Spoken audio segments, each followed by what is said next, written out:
ہمارے اور آپ کے معاشرے میں جو بیوہ ہو جائے، جو یتیم ہو جائے، جس کی کفالت ہم اور آپ کر تو نہیں سکتے ہیں، لیکن اتنا کر سکتے ہیں، اگر وہ اپنی ضروریات کو پورا کرنے کے لیے اگر گاؤں سے باہر نکل جائے تو نہ جانے پہاڑ ٹوٹ پڑتا ہے، آخر اللہ تبارک و تعالیٰ نے اس کو بھی پیٹ دیا ہے، کھانے کی حاجت ہے، پہننے کی ضرورت ہے، ساری چیزیں، اس کی بھی اولاد ہے، ان کی اولاد کی پوری، ان کی مانگیں پوری کرنے کی اس کے اوپر جو فرض ہے وہ کر رہی ہے، لیکن ایک انسان ہے، اپنے گاؤں سے ہے، آپ مدد تو نہیں کر سکتے لیکن اس کے اوپر انگلی ضرور اڑا سکتے ہیں۔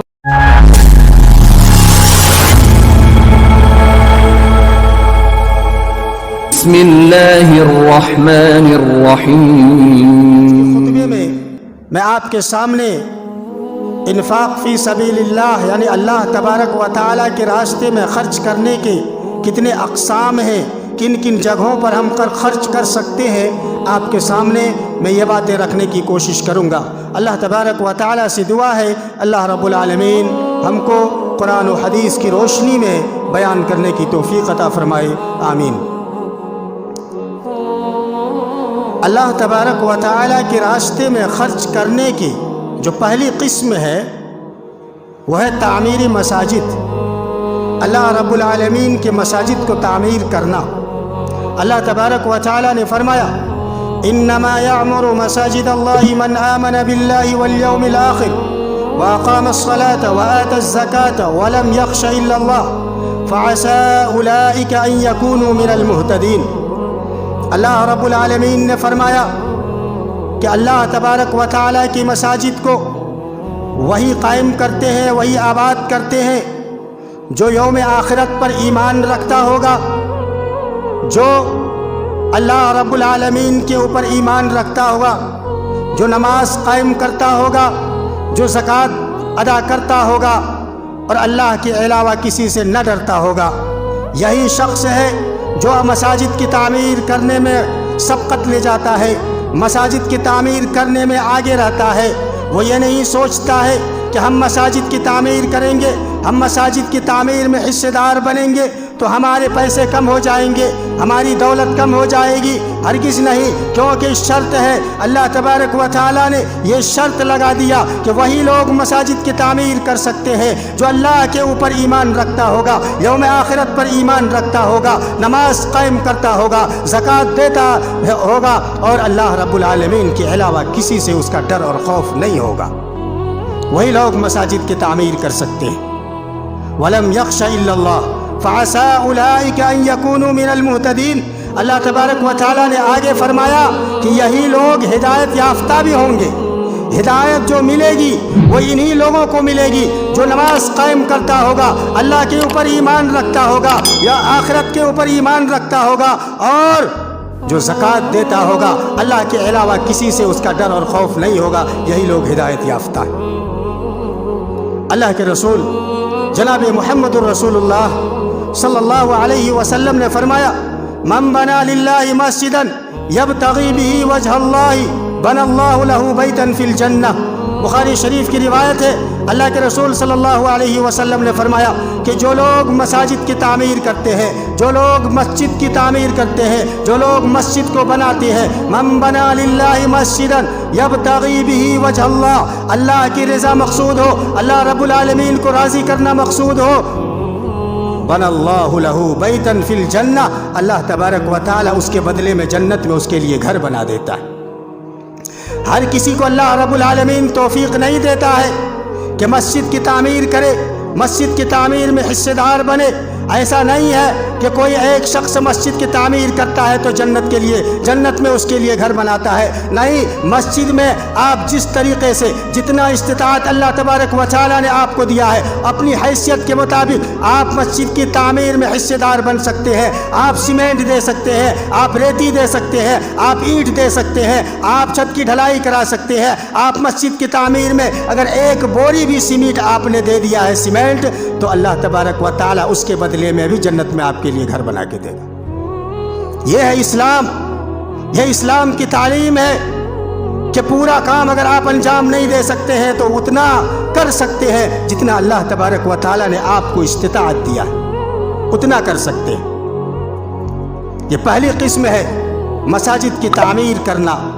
یاد رکھیے, ٹاپک کو یاد رکھا جائے, موضوع کو یاد رکھا جائے کہ ہم کس موضوع کے اوپر چل رہے ہیں.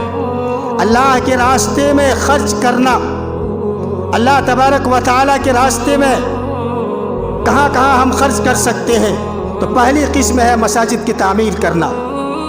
دوسری چیز ہے علم کی نشر و اشاعت کرنا, علم کو پھیلانا.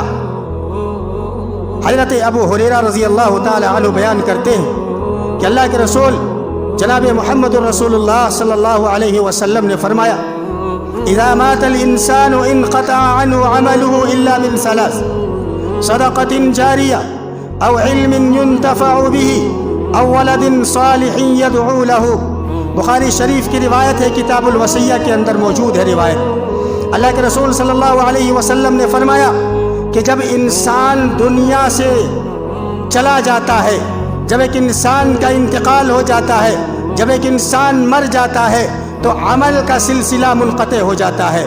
اب وہ عمل کر کے اللہ رب العالمین کے یہاں ثواب نہیں لکھوا سکتا ہے, مگر 3 چیزیں ہیں جو انسان کے مرنے کے بعد بھی اس کا ثواب اسے ملتا رہے گا.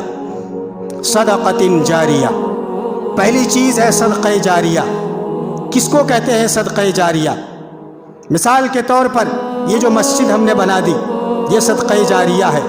جب تک دنیا میں رہنے والے انسان اس مسجد میں نماز قائم کرتا رہے گا, اللہ کی عبادت کرتا رہے گا, اللہ رب العالمین کے قرآن لا کر کے تلاوت کرتا رہے گا, اس مساجد میں اللہ کی عبادت کرتا رہے گا, جب تک عبادت ہوتی رہے گی قائم کرنے والے کو اس کا ثواب ملتا رہے گا. یہ ہے صدقہ جاریہ. آنے جانے والے راستے پر سنسان راستہ ہے, کہیں کوئی گھر نہیں ہے, ایسے سڑک پر, ایسے راستے پر آپ ایک درخت لگا دیجئے. جو انسان وہاں سے گزرے گا تھکا ہوا رہے گا, اس درخت کے سائے میں وہ آرام کرے گا. جب تک اس درخت سے لوگ فائدہ اٹھاتے رہیں گے آپ کو ثواب ملتا رہے گا. یتیم خانہ بنوا دیجئے, مدرسے قائم کر دیجئے, آپ کو یہ صدقہ جاریہ میں ساری چیزیں شامل ہیں, آپ کو ثواب ملتا رہے گا. او علم ينتفع به, یا ایسا علم جس سے لوگ فائدہ حاصل کرتا ہو. او ولد صالح يدعو له, یا نیک اولاد چھوڑ کر کے جائیے جو آپ کے لیے دعا کرتی ہے. علم و نشر و اشاعت کے لیے مدرسے میں پڑھنے والے بچوں کے لیے کتاب مہیا کرائیے, ان کے کھانے کا انتظام کیجیے, ان کے لیے آپ سہولیات جو ہو سکتے ہیں.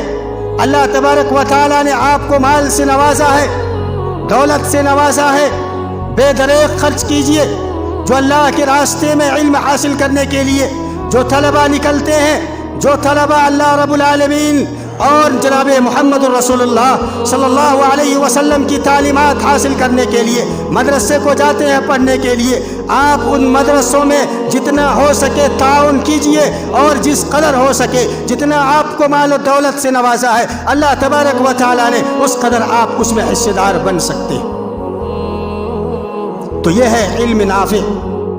ایک انسان ہے, ایک عالم ہے, انہوں نے کتاب کو لکھ دیا ہے, لیکن ایک عالم کے پاس دولت نہیں ہے, پیسہ نہیں ہے, روپیہ نہیں ہے. وہ چاہتا ہے کہ جو کتاب میں نے لکھ دی ہے اسے چھپ جائے, لوگ اس سے فائدہ حاصل کریں. اس کے پاس پیسہ نہیں ہے, آپ کو اللہ نے دولت سے نوازا ہے, آپ اس کتاب کو چھپوا کر کے لوگوں میں تقسیم کر دیجیے. یہ ہے صدقہ جاریہ, یہ ہے صدقہ جاریہ. جب تک وہ کتاب لوگ پڑھتے رہیں گے, اس سے فائدہ اٹھاتے رہیں گے, آپ کو ثواب ملتا رہے گا. دوسری چیز علم کی نشر و اشاعت کرنا. تیسری چیز ہے یتیم کی کفالت کرنا. کتنی بڑی چیز ہے یتیم کی کفالت کرنا. آئیے جناب محمد الرسول اللہ صلی اللہ علیہ وسلم کی زبانی سنتے. حضرت ابو ہریرہ رضی اللہ تعالی عنہ بیان کرتے ہیں کہ اللہ کے رسول صلی اللہ علیہ وسلم نے فرمایا, انا وکافل الیتیم فی الجنۃ ہکذا واشار بالسبابۃ والوسطی اللہ کے رسول صلی اللہ علیہ وسلم نے فرمایا کہ جو شخص یتیم کی کفالت کرتا ہے، یتیم کی دیکھ بھال کرتا ہے، اس کی پرورش کرتا ہے، اس کی پڑھائی لکھائی میں اس کی مدد کرتا ہے، کل قیامت کا دن ہوگا میں اور وہ شخص جو یتیم کی کفالت کرتا رہا، جو یتیم کو پڑھاتا رہا، جو یتیم کی مدد کرتا رہا، جو یتیم کے سر پر ہاتھ پھیرتا رہا، میں اللہ کے رسول جناب محمد رسول اللہ صلی اللہ علیہ وسلم نے فرمایا کہ جنت میں اور وہ شخص جو یتیم کی کفالت کرتا رہا ایسے ہوں گے جیسے یہ دو انگلیاں، ایسے ہوں گے جیسے یہ دو انگلیاں ہیں۔ اس کے اندر کتنی دوری ہے آپ اور ہم سمجھ سکتے ہیں کہ اللہ کے رسول جناب محمد الرسول اللہ صلی اللہ علیہ وسلم نے کتنی بڑی خوشخبری سنا دی ہے اس انسان کے لیے جس کے پاس مال و دولت ہے، جس کے پاس مال کی فراوانی ہے، جس کے پاس دولت کی فراوانی ہے۔ وہ انسان یہ نہ سوچے کہ اگر ہم یتیم کی کفالت کریں گے، یتیم کی پرورش کریں گے، یتیم کی پڑھائی لکھائی میں اگر ہم خرچ کریں گے تو میرا پیسہ کم ہو جائے گا، میری دولت میں کمی آ جائے گی۔ ہرگز نہیں، اللہ کے رسول جناب محمد رسول اللہ صلی اللہ علیہ وسلم نے یہ خوشخبری سنا دی ہے کہ جو یتیم کی کفالت کرے گا، یتیم کی دیکھ بھال کرے گا، اس کی پڑھائی لکھائی کرے گا، قیامت کے دن میرے ساتھ ہوگا، قیامت کے دن میرے ساتھ ہوگا۔ نبی کا ساتھ کون نہیں چاہتا ہے کہ میرے ساتھ جنت میں نبی صلی اللہ علیہ وسلم کے ساتھ رہنا اور سہنا ہو جائے۔ اللہ کے رسول جناب محمد رسول اللہ صلی اللہ علیہ وسلم کی اپنی آنکھوں سے بشارت ہو جائے، اپنی آنکھوں سے دیدار ہو جائے، اپنی آنکھوں سے ہم دیکھ سکیں۔ ہر شخص یہ چاہتا ہے کہ نبی کی دیدار ہو جائے۔ نبی کے ساتھ جنت میں ہم اور آپ رہ سکتے ہیں، لیکن شرط ہے اگر آپ نے یتیم کی کفالت کی ہے تو۔ تیسری چیز، چوتھی چیز،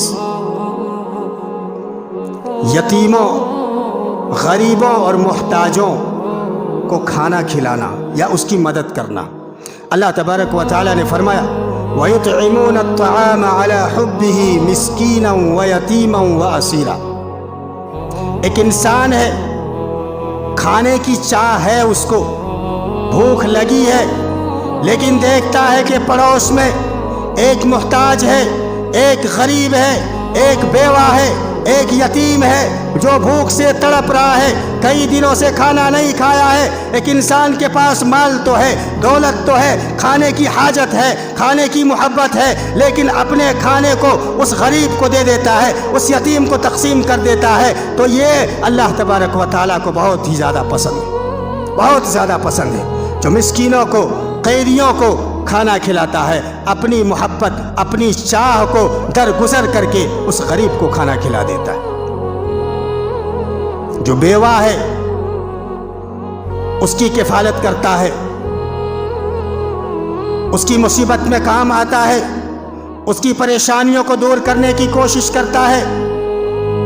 اللہ کے رسول صلی اللہ علیہ وسلم نے فرمایا کہ بیواؤں کی مدد کرنے والا، اس کے اوپر خرچ کرنے والا ایسا ہی ہے کہ گویا کہ اس نے جہاد میں شریک کر لیا۔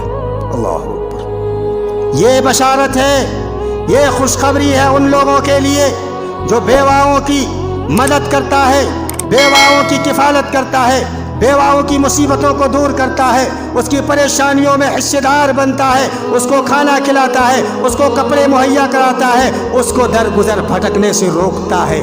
ہمارے اور آپ کے معاشرے میں جو بیوہ ہو جائے، جو یتیم ہو جائے، جس کی کفالت ہم اور آپ کر تو نہیں سکتے ہیں، لیکن اتنا کر سکتے ہیں اگر وہ اپنی ضروریات کو پورا کرنے کے لیے اگر گاؤں سے باہر نکل جائے تو نہ جانے پہاڑ ٹوٹ پڑتا ہے، آخر اللہ تبارک و تعالیٰ نے اس کو بھی پیٹ دیا ہے، کھانے کی حاجت ہے، پہننے کی ضرورت ہے، ساری چیزیں، اس کی بھی اولاد ہے، ان کی اولاد کی پوری، ان کی مانگیں پوری کرنے کی اس کے اوپر جو فرض ہے وہ کر رہی ہے، لیکن ایک انسان ہے، اپنے گاؤں سے ہے، آپ مدد تو نہیں کر سکتے لیکن اس کے اوپر انگلی ضرور اڑا سکتے ہیں، انگلی اٹھاتے ہیں، فلاں عورت ہے، بیوہ ہے، مرد نہیں ہے، شوہر نہیں ہے، نہ جانے کہاں کہاں بھٹکتی رہتی ہے، کہاں کہاں جاتی ہے، کیا کرتی ہے نہ جانے۔ آپ کو شک کرنے کا، آپ کو برا بھلا کہنے کا کوئی حق نہیں ہے اگر آپ مدد نہیں کرتے۔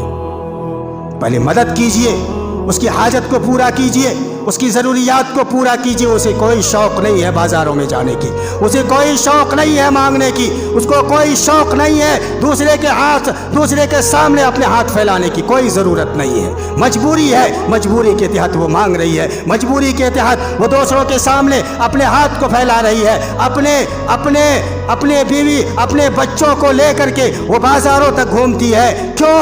ہم نے اور آپ نے اس کی مدد نہیں کی، ہم نے اور آپ نے اس کی پریشانی کو دور کرنے کی کوشش نہیں کی۔